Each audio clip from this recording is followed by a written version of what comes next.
but nowadays, because we can actually take control and do our own stuff, and the ease of desktop artwork and publishing, you've transitioned, and for a while now you've been doing a really wonderful things with your computer colors. You've you know, I wouldn't say I'm doing wonderful things. I do sort of a yeoman's job of coloring, but it's because I usually do basically flat stuff and nothing too wildly experimental or anything like that. Well, Very traditional. I think a lot. You do the, yeah. You're the one who's taking it to the ultimate degree with Photoshop coloring. Well, that's because I always just felt like I was in a corner pounding my head with a hammer when I would try to do real paints and real. I always felt because I started learning, you know, figure drawing and storytelling when I was really young. You know, we all did that, but I never did anything with color.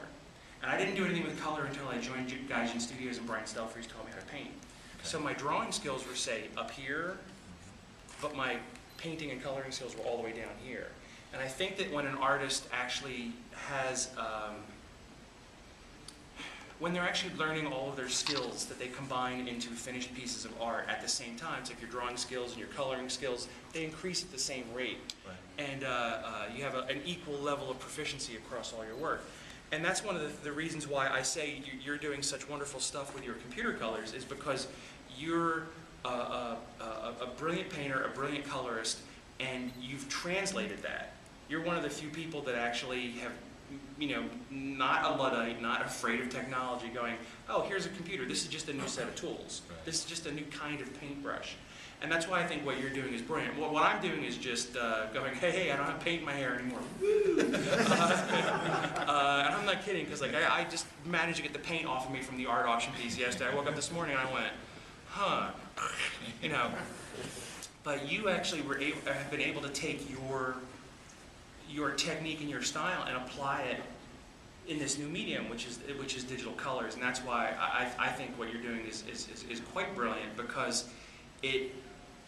there wasn't a need for some sort of crazy Kevin Nowlan airlock procedure where we went from analog to digital. Your Superman covers have as much of a beautiful quality as back when you were doing the color guides, or when you got to do like a painted piece, like that Outsiders cover, the Outsiders annual cover that I've always loved. You know, he just did an issue of Hellboy, a one-shot, which is just absolutely gorgeous, and it's front to back.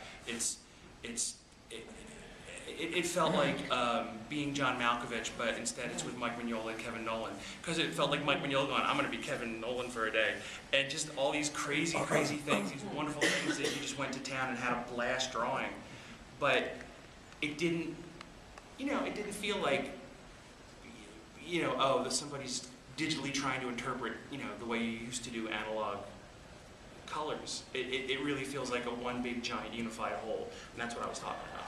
Cool. Yeah, that's the idea. And with coloring, especially in stories, I think that's well, also like lettering, that's one of the areas where you feel like you've done your job really well if no one really takes note of the lettering or the color, because that's not why you're there. They're there to kind of support the story, and if they barely notice those things, then you've done those jobs. Exactly right. Well, the layman, of course, should notice. I mean, it's okay if other people in the industry will stop. Yeah, and go, Kevin, the way you write the letter E is the best letter E in the history of comics and strips. But and I say this because I can't letter. I can't. God bless the whiz bang font, because I've tried to letter and it really looks like a ransom note from a lunatic.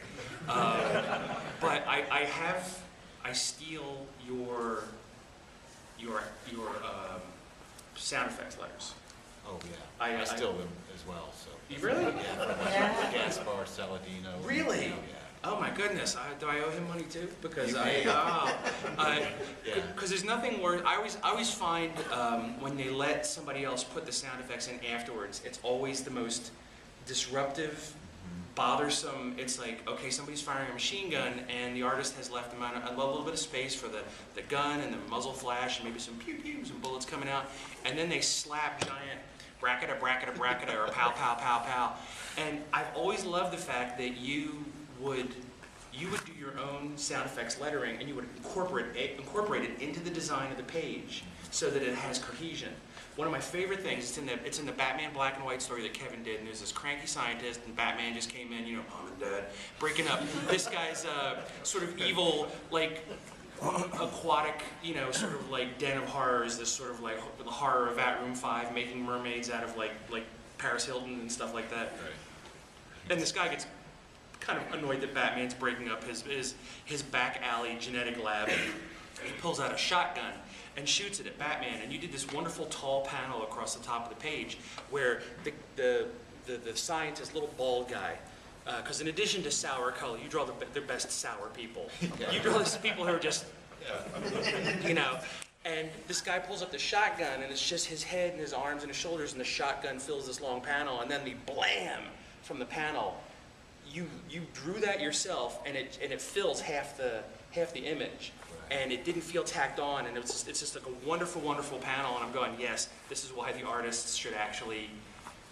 The artist is the penciler is the architect of the story, and everybody follows him because you actually took that from pencils, inks to the actual lettering stage. Yeah, and for a sound effect like that, it really should be the guy who's drawing it who handles the placement and, if possible, the finishes on the sound effect lettering. Because if you remember the old days, it was really the writer who would decide new placements. I guess it still happens to a degree, the editor or the writer do the placements.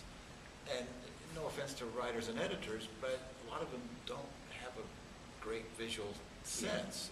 You know, there's nothing in their job that requires that. And so you'll end up, a lot of writers would put the sound effect on top of the action.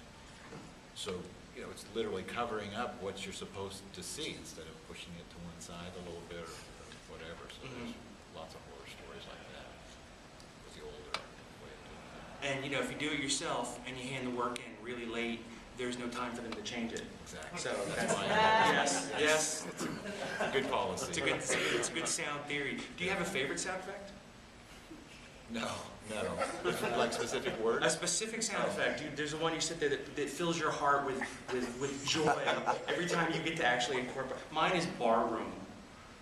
Oh, because of the double O's and the... It's just because it's you know, like Alderaan explodes and there's just somebody going, barroom, you know, it's like, room. But it's like, I saw somebody actually had me like, the big explosion at end of story, and they were BARROOM. Yeah. And I went, that's actually like a word. That's not a sound effect. You know? It's like, so we just started sitting around thinking, what are some other sound effects that are just conversational English? Yeah. And, no, but that reminds me, because as you were saying that, I was trying to picture it lettered as a giant sound effect in a panel in a comic story. And I don't know if you've noticed this, but one thing I do a lot, because it always seems to work, is tilt the plane of the letters back a little bit. Like a capital M, the big sound effect, if it's tilted back, almost flattened out a little bit, it just looks cooler, and you end up giving a little dimension to the art. You know, instead of imagining the lettering going like this, you know what I'm talking about? I know exactly what you're Goes talking back about. You're like giving it this. the three-dimensionality. Yeah. It's not just, a two-dimensional font stuck on the front of your artwork. Yeah. By making it three-dimensional, it actually gives it a sense that it belongs in the image. Right. It's actually... And that the image is not flat. Yeah. It helps create that Exactly. depth that, we kind of shoot for, the illusion of depth. So, yeah. Now you had to do a lot of special effects like that, sound effects, when we were working on Penthouse Comics.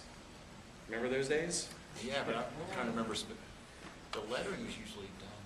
No, they were your letters, because I've stolen The them. display, yeah. Yeah, I've stolen every one, sound trust me. effects. Sound effects were...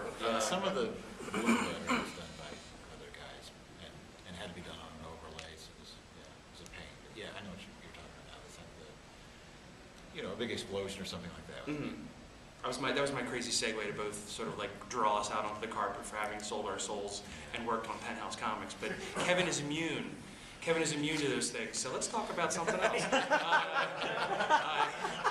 He's far too good for me.